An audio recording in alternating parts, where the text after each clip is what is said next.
So this is forward-looking statement. Thank you, Microsoft. We have to show you this. Some of the stuff we talk about may not be based off current functionality. So if you make any purchasing decisions, stock or product-wise, please base them off of today's products. Attorneys have to have me say that. Speaking today, so my name's Nate Talkerman. I'm a product marketing manager at Procore. Probably helps if I speak into the mic. I've been with Procore for 3 years. Before this, I was a project manager at an electrical specialty contractor out of the Bay Area. And I exclusively work with specialty contractors now and focus on solutions, focus on products, and really just advancing functionality and helping the industry as a whole move forward. And it's been great. I'm going to let Scott and Frank introduce themselves when they get up to speak, so you'll get a little more context on them when they get up, but they'll take care of that. So specialty contractors really work tirelessly to build what we do, right? We shouldn't have to work tirelessly to get paid for what we do. And we've sort of accepted that, right? This is just part of the business that we're in. This is the norm. You start a business, you endeavor to open it up, and this is just like, hey, this is how it is, so learn to live with it. But it's impactful, right? We lose $40 billion a year as an industry, and that's us specialty contractors. That's not a GC stat and an owners. That's specifically reserved to us and what we do. It takes us 90 days on average. You heard Tui say this yesterday, 2 days ago. It's 90 days to get paid on average. That means some people are getting paid later, right? 120 days. And then how do you define 90? For me, 30 was current, right? I didn't even look at AR aging if it was 30 days outstanding. It didn't even start to register if it was into 60. 90 became raise your hand and start asking about it. And it's getting worse, right? The amount that we're not getting paid is going up. The industry is growing more so than we can staff it. You've heard a lot about the labor force problem or the workforce problem. So 4% growth annually is how much worse it's getting. And we need to care about this, right? The specialty contract, the construction industry, is the poorest or one of the poorest performing industries in terms of payment. Worse than healthcare, worse than services, restaurants. I mean, you pay your check right before you leave, right? They wouldn't let you get out of there without doing it. Wish I had that. And that's just the nature of how we set up and install our work and our processes, right? And if we aren't building a business and a solution to mitigate the issue, we suffer. What that means is we suffer disproportionately more than other industries. And so what does this mean, right? How do we get clients to care about this, right? This is our problem, it's our financing, it's our cash problem. Understand the impact of what this has, not just for us as the business that we own, but the projects that we administer, right? Not making payroll the thing that we all try to do first, right? We're definitely paying our people. We might put our vendors on credit, we might do some other things, but making payroll or not making payroll, that's gonna affect schedule, right? My guys will not show up and work if I'm not paying them. That's a GC's problem, even if it's not theirs to manage, they're gonna deal with the result. Even if it's my risk, they're still gonna miss out and have to explain that to their owner. Poor credit, right? Limited access to capital, the material lead times, all of that stuff is affected by not having a good line of credit. If I have to rotate my purchasing to a distributor that I don't work with regularly because they have available credit, why do they have available credit? Because I don't work with them a lot. Why? Because they don't perform. But that's my only option. That affects lead times and delivery of that material on site. And then higher cost of goods, right? If I have built in and baked in interest into my purchasing, I have the lowest and worst credit of anybody on the job. Like I build for Apple, they have great purchasing power. I don't get the benefit of that, right? I'm buying it on my behalf for the business that I administer. That increases the cost of goods and their capital budgets are affected accordingly. And so when you talk to people about why you should lean into this and care, it's because it affects what you guys care about. Even if it's my problem, it's actually our problem. So what part of this is out of our control, right? This session is about taking control of it, right? And improving your cash flow, but there are things that we can't control. And so instead of throwing up your hands and saying, hey, look, this is outside of my control, this isn't my problem, it's something that's affecting me, understand why people are saying that and how to talk about it on that 2 slides ago, is that this is a GC controlled process, right? We're not managing the aggregate of all of the pay apps. We're not pushing it to the owner, right? Furthermore, when the payments come down and are released by the banks and those GCs, we don't get to say, great, it comes right to me, right? Procore Pay hopefully saves some of that soon, but they sit on that money. And so we don't get to determine the flow of that. We only say, this is what you owe me, and then we sit and wait back and get paid, or not. And then the disjointed systems that are being used, right? If you're on Textura, sorry, but your ERP, their ERP, whatever you're using to compile that, the AIA forms, however you get it all in, even if we're using the same system, they're not connected most often, but we're not, right? Our accounting teams, our operation teams, the GC as the customer, the owner, the lending institutions, these systems are not connected. And so information is being put in. When we talk about dual data entry, try 4, 5, 7x. And then there's lots of hands in the pot. I talked about the different people, even within your own business, that have to touch accounting, touching your billing. That happens in every single business. So this is a force multiply problem. So the reason it's not happening helps us understand and talk about solutioning to make sure that we can get around it, at least within our own control.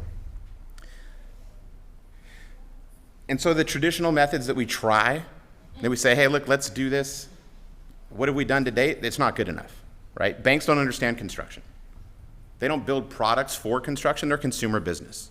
They don't really want to give out a bunch of $200,000 loans, and they don't want to do it at attractive rates that keep our budgets that already been sold, right?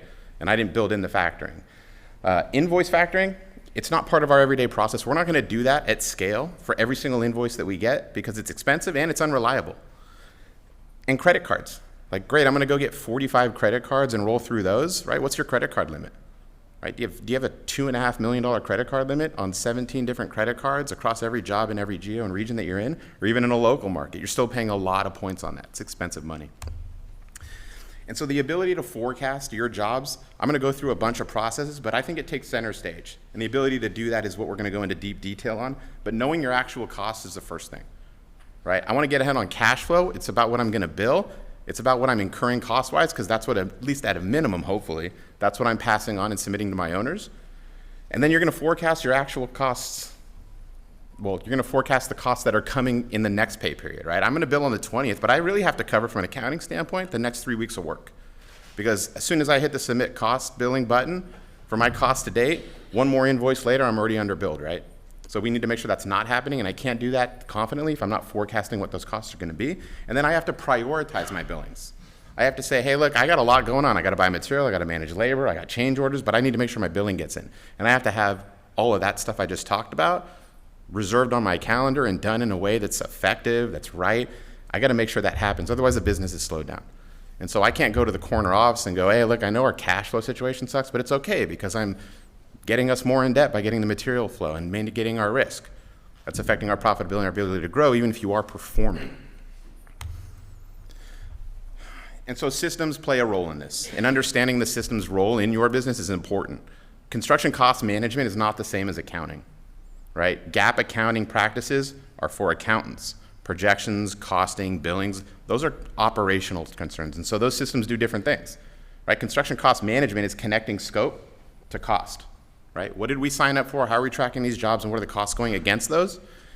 ERP systems see that information, but that's a tool that we use operationally to manage our work.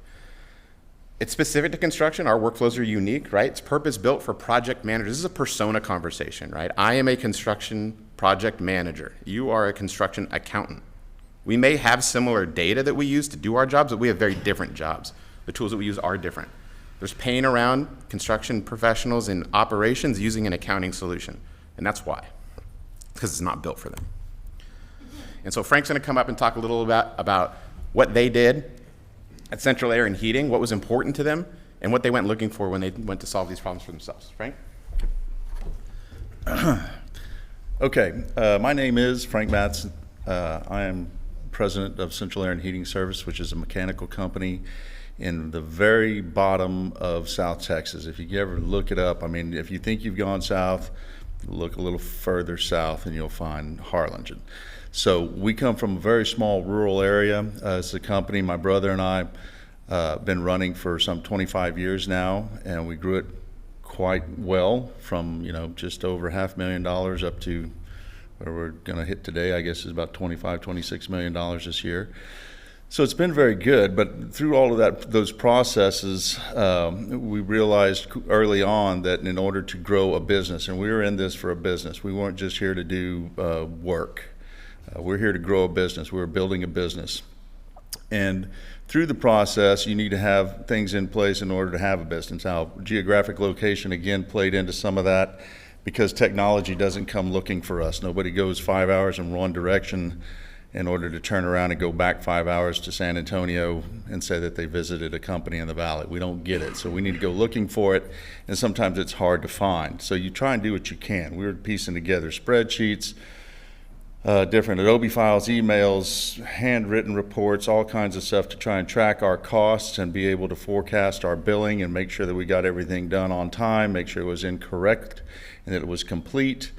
And lots of emails back and forth, but emails, as we all know, I mean, they're only as good as how many people you put on it. Nobody reads them. So the lack of standardization that we had, because we didn't have one way to do it, as we brought on more PMs and more PMs, it just kind of got spread out. Everybody had their little minutia of way they would do it and get it turned in.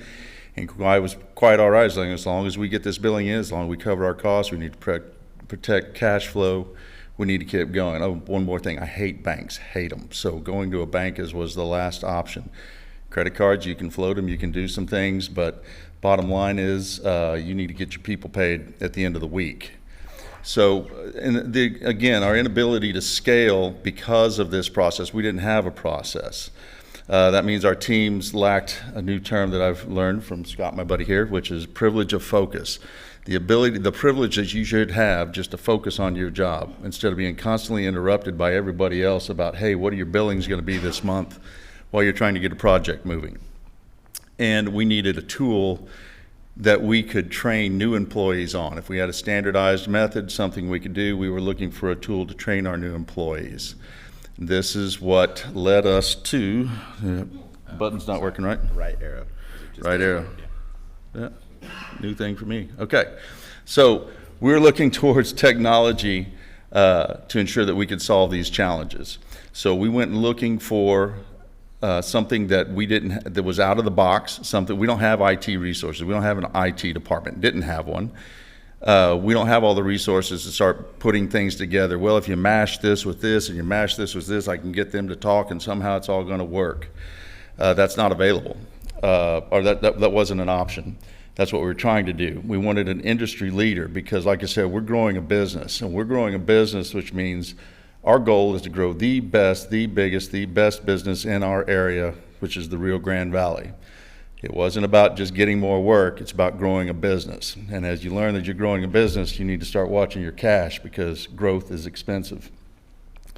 Then we wanted something that we can enforce standards on, something that we could provide standards with some guardrails to our people that would let them have the latitude to move in and out, do certain things, but certainly not go haywire, something that we can control and we can monitor. And we needed an instant way to collaborate beyond email. In other words, we wanted all the information somewhere where we could say, hey, you're notified of this, this is your part, with this collaboration aspect that Procore brings to Central Air and Heating Service for sure on getting all of this put together. Again, this button, okay. Now, like I said, we're growing a business in the Rio Grande Valley because we wanted a business because, I mean, good business is just good business, right? So, which must have worked out fairly well. I got it, Nate. Worked out pretty well because we came to a point where we decided we were going to sell. I told you I was the president of Central Air. I was a recent owner up to about a year ago when we were approached and bought out by a private equity group, which is Chief Operating Officer here, Scott. So Scott, it's up to you now. All right, good afternoon, everybody. I'm Scott Meeker. I'm the Chief Operating Officer for Pueblo.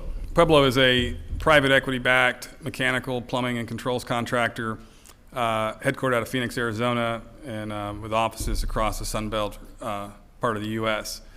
So how I got to know Frank was through the acquisition. And I would tell you that Frank was, his journey through Procore and through technology, he was probably one of the most mature companies that we had acquired. And so we've learned a lot from Frank and what they've been doing at Central Air. But the key to a successful private equity relationship in the space is predictability. Predictability in the business, that is the key. And so to provide the predictability, we need all the things Frank talked about. We just need them on a much larger scale. Right? So I'm taking what Frank was doing and standardizes in a company, and now I'm standardizing across 6 states in the southern U.S. We wanted, when we got into Procore, what we looked for We need standardized processes across all our companies, right? So I wanted to be able to make sure that a forecast in Harlingen, Texas looks exactly the same as a forecast in Denver, Colorado. And the standardization with Procore has allowed us to do that. We wanted privilege of focus. I talk about this all the time. But I wanted our operations teams to spend their time in an operation platform like Procore.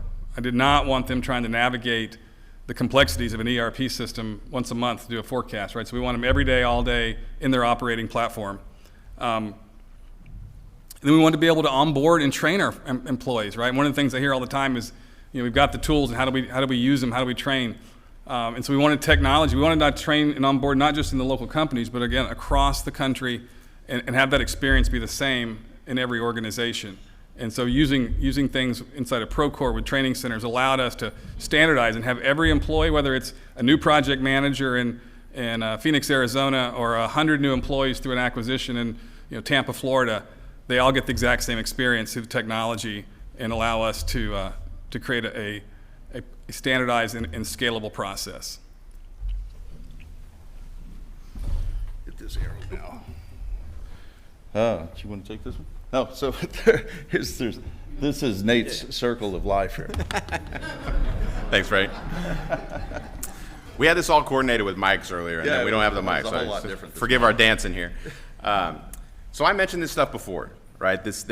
What's important in this is forecasting takes center stage, but really it's not linear. It's not this left to right motion. It's not the beginning of the job to the end. And while yes, you start with budgeting and it goes through, but it's like data as it flows throughout your business. And so you start with project costing, right? You set up your cost codes. You roll that over into forecasting for the next month. It comes back to invoicing, it flows to invoicing, and ultimately it all comes back around full circle again. Why? Because we do this month over month, job after job. And so the beginning of that process, even though it is circular, there is a starting point. You do start with how you think about your job. Some people take it to estimating. I'm going to keep it on the operational side of the house in actually like owning that billing and forecasting. We set up how we attack work and budget it from hopefully estimate cost codes. But sometimes we blow up our estimate database and do things with more specific cost codes relative to the projects we take on, right? And so how you set up your projects from a budget standpoint will inform billings, will inform forecasting, is really a crucial step to make sure that you can actually get cash flow positive. And Frank's going to walk us through a little bit about how they do that and what that looks like in their business. Okay, so the first thing you want to do is make sure that when you're building this out, your budget is very important, and how you set up your cost codes and such forth. So our budget cost code structure is set up for visibility.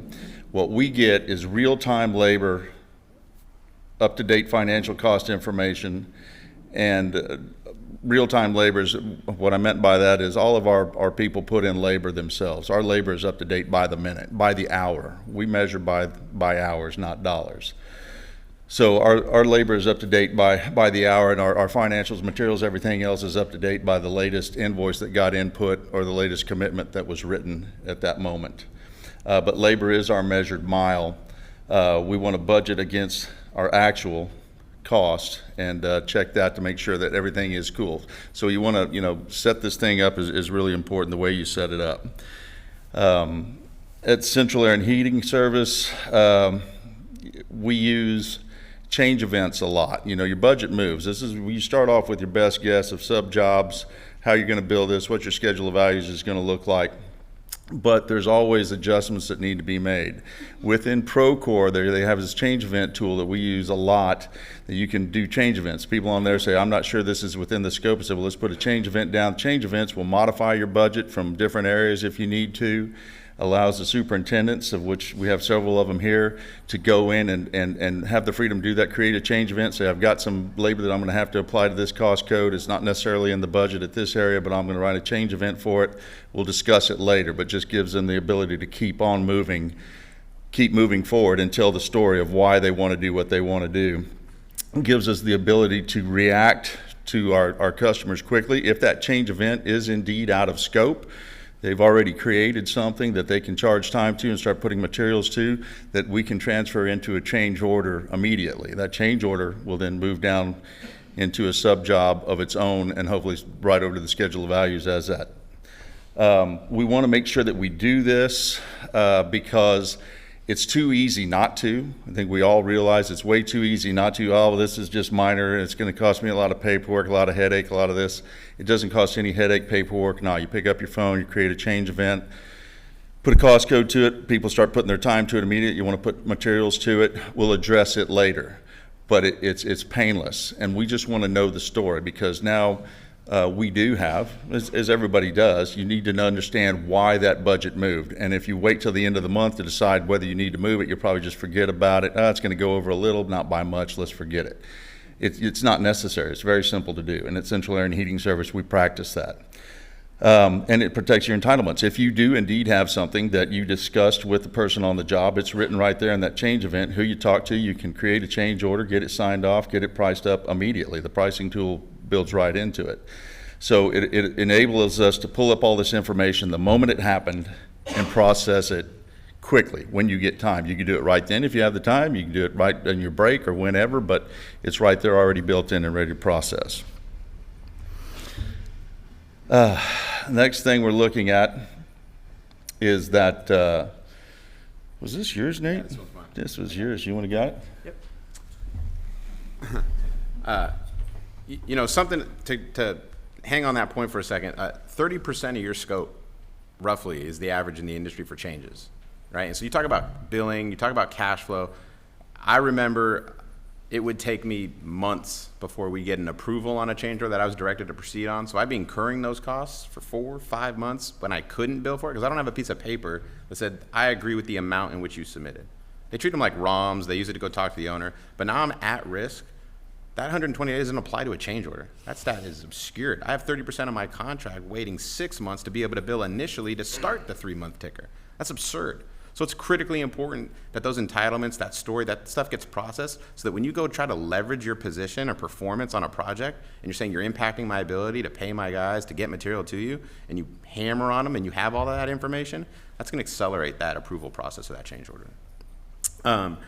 You know, something that I wanted to call out here is that Procore gives you sort of like a T-shaped approach to your business financially. It's got breadth and it's got depth. And so you can use the tool in any manner of ways to accomplish what we're talking about today, but you don't have to use them all. Frank and his team are using it to track hours. I hope you all caught that.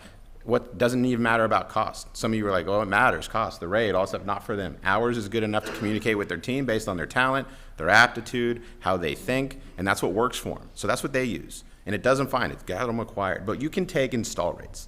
I used to think of this as, am I telling a consistent story across my data? I could look at cost spend and say I'm 50% complete because I'm 50% spent. I could take that to account and think, that's why I think we're 50% complete. But did you walk the job? Did you go look at that? Is that actually what's happening? Right? That's a function of projecting and being confident in that information. So you could take install rates and say, hey, look, we're crushing the install rate. We're being twice as efficient. So maybe I'm going to save money on this cost code, but not if I install twice as much quantity. So if I add up the install rate happening as estimated, I add up the spend that says I'm 50% spent, I think I'm 50% installed, and then I go look at the quantity purchased of material, and I've purchased maybe 60%, some of it sitting on site, and all those start to add up. Depending on how much I want to validate that information in story, I can get deep in process and use people to use these tools to provide me that information. Or you can just do it by hours. And so now we're going to move into forecasting, right? And you've got all of those costs captured, but now I need to do that 3-week look ahead that I said, hey, look, what am I going to be cost to date at the 19th of next month? Because I need to make sure that at the 19th, I'm pretty much at least at the even mark, right? Of course, we always want to be over that. So how do you justify getting 3 weeks worth of costs that haven't hit your job built into a % complete schedule of values? Frank's going to tell us. Well, first off, we do add a dollar value to the hours, so that does come in. So, and there is a forecasted cost for that, dependent on the rate that you put in. So you build a rate into the system, and it'll calculate it for it. Once you run payroll, which may be, in our case, is 2 weeks, that the actuals do hit. So there is a verification of that. But anyhow, so we have materials and cost schedules. So now we're moving down the line, and it's getting closer to billing. We're looking at our labor spend rate. You can take a look at through financials and take a look at your trends on labor. Easily talk to your project manager, ask them if that's going to continue. Are we going to continue down the line with this many hours a week, which we know equates to a dollar value. How many weeks are we going to be able to do? We want to take a look at the schedule of values. Where do you think you're going to be at the end of the month on the schedule of values? Let's take a look at which cost codes are hitting those and start truing all of this up and see where we're at.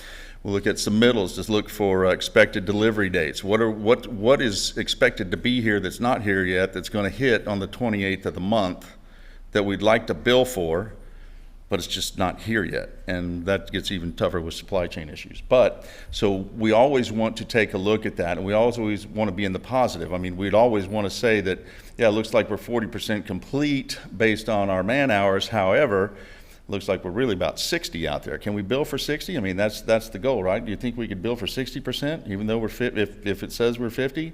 You want to be cash positive. We want to be overbilled a bit. I mean, we want, if money's not going to come for 3 months down the road, by the time the money gets there, it's certainly well validated. It's just doing your best to stretch your dollar. We want to bring in as much as we can. We get visibilities on the PO statuses, all our commitments that are left out there. And how many of those are going to hit this month? Are we just waiting on billing, or are those commitments in? So these are all conversations we have. And with commitments, I let you guys know, we have our superintendents have the ability to write commitments daily. We don't have them call into the office, have somebody generate a commitment cost and have to fill out the work for them. It's all available on Procore, and at Central Air and Heating Service, say, man, you've got the ability to do it. We trust you to do it. We've put you in this role. You need to have it. You need to get your guys to work. Get it, write a commitment, process the commitment. Accounting's going to see it immediately. It's going to be there. The commitment's going to show up. So once that invoice hits, it's going to get paid. Does that not go? No. Okay. Go back one. You're there. How do I go back? Yep, Chefrance, okay. Oh, so we are, as I mentioned earlier, I think it's the same thing. Looking over the month-to-month trends on spending, as well as our large, on deliveries that are going to be coming, to make sure that we get those captured. We look at our schedule of values as our first check of reference on the bill to date and remaining, and where are we at? Can we overbill this a little bit? How much can we actually bill? And by the time it gets processed, by the time they actually go inspect, what's going to be there? What's the risk? Let's get this done, because we need to reel that in as quickly as possible. Things are just getting ridiculous waiting on your money. Then our ERP versus Procore. We have the ERP guys, and Greg is here, our controller. He has the ability, he works within our ERP. And Chad, who's our base project manager here, works within this. We should be looking at the same exact information. Our goal is that everything's transparent. We're looking at the same bit of information. We compare those notes during the time of the month that we need to compare those notes to make sure we are both on the same page. And with Procore, we can do it. So it's we don't want our ops guys in ERP, and we don't want our ERPs in Procore, but so this does it, but they should be looking at the same data.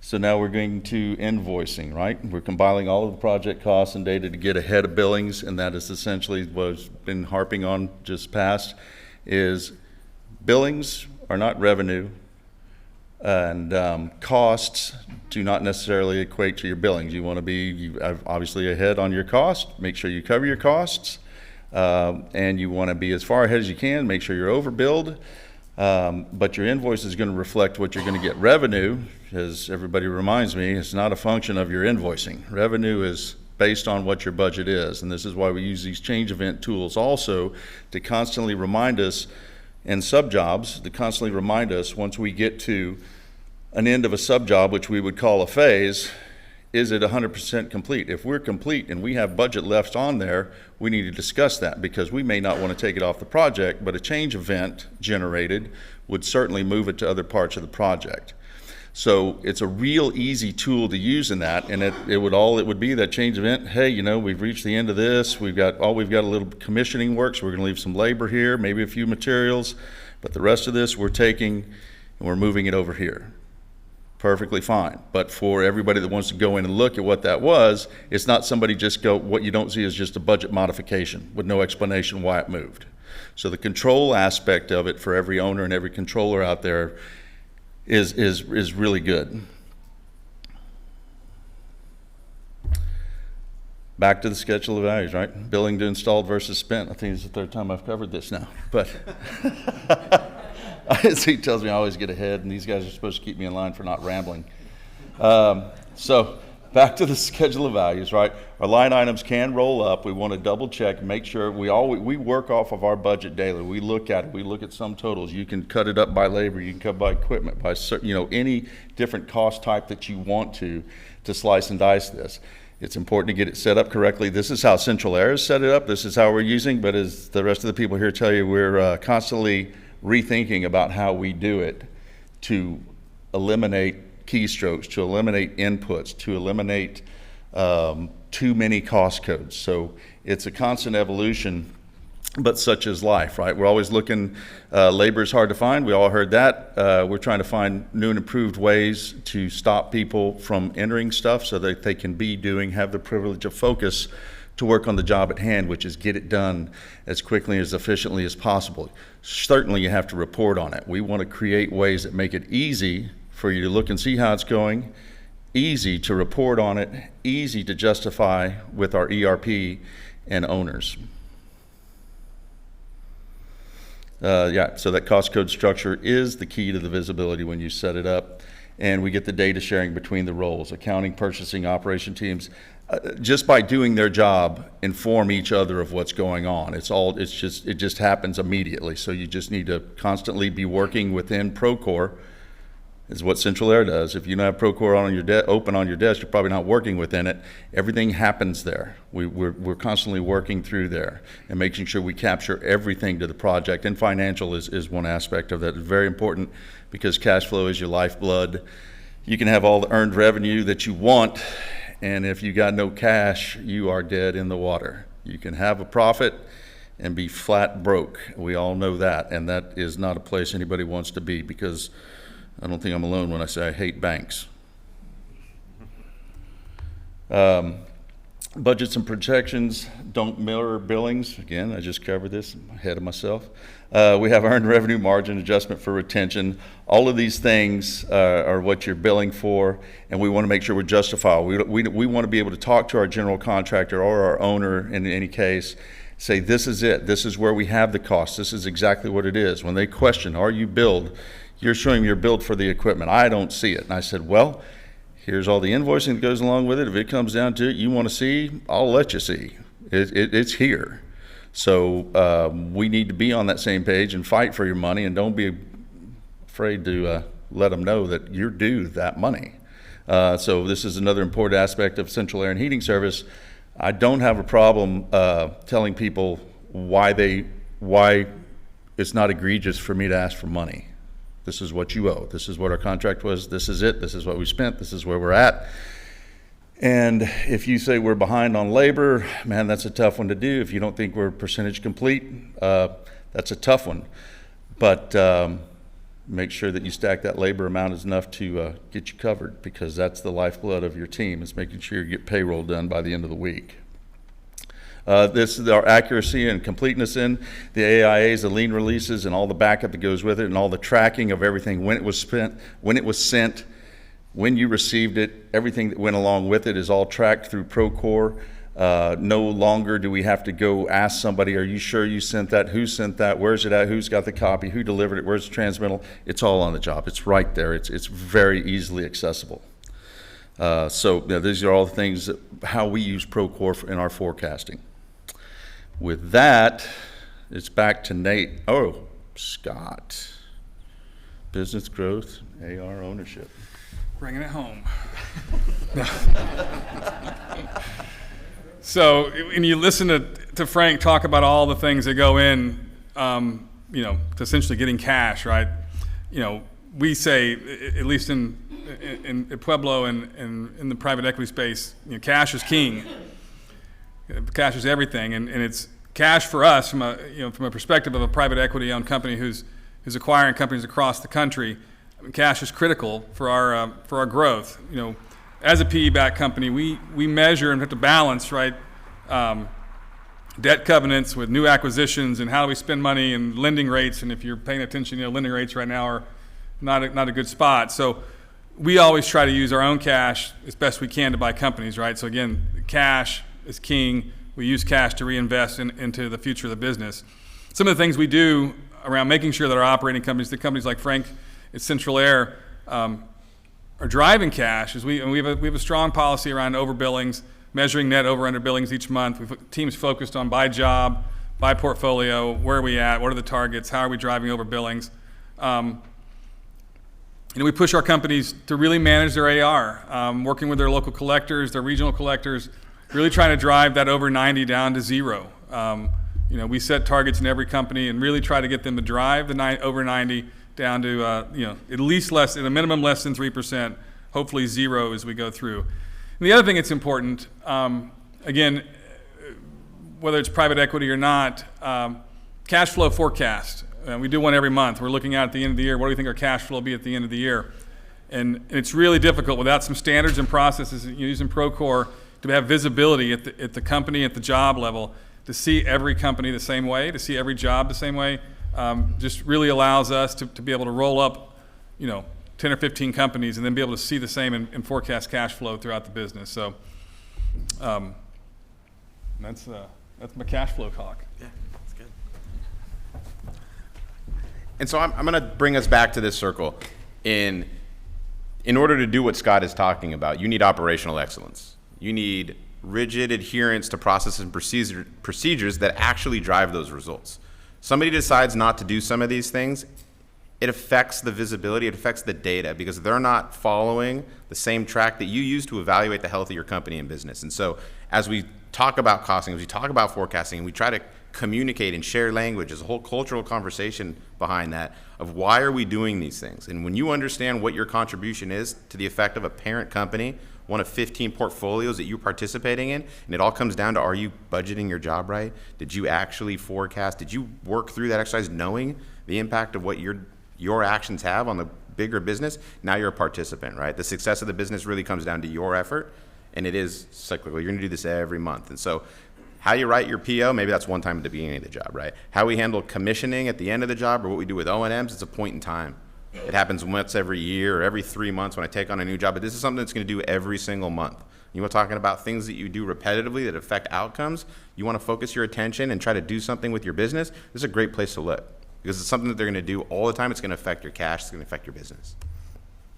And so this is just a brief summary to roll all that up. It's at the visibility. You heard it a lot. Visibility, standardization, right? Can I see what you're doing? Can I rely on it? Project costing, projection, billing. I don't need to say that any more times, I think, before you hate me. And then this healthy AR aging. This is the whole point. This is the culmination of achievement. When we look at that single line item of what's our aging on the project, what's our aging on the job, that's my grade. If I'm doing these 3 things adequately, I'm going to be in that 4% under 90 to 0. I'm doing a good job. You're not going to ask me about my costing. You're not going to ask me about my projections. You're not going to ask me about a lot of that operationally as I'm doing a project manager's role. If I'm above on my billing and my collections are fine, you're probably going to say, I'm going to go talk to somebody else about what's going on in their project today. And so that's pretty much what we have for you. If you want to learn more about the solutions and sessions, I encourage you to scan the QR code. I'd say visit the expo hall, but that's closed, so we'll see you next year, or jump on a demo, give us a call, and we'd love to give you something a little more personalized. And that's us.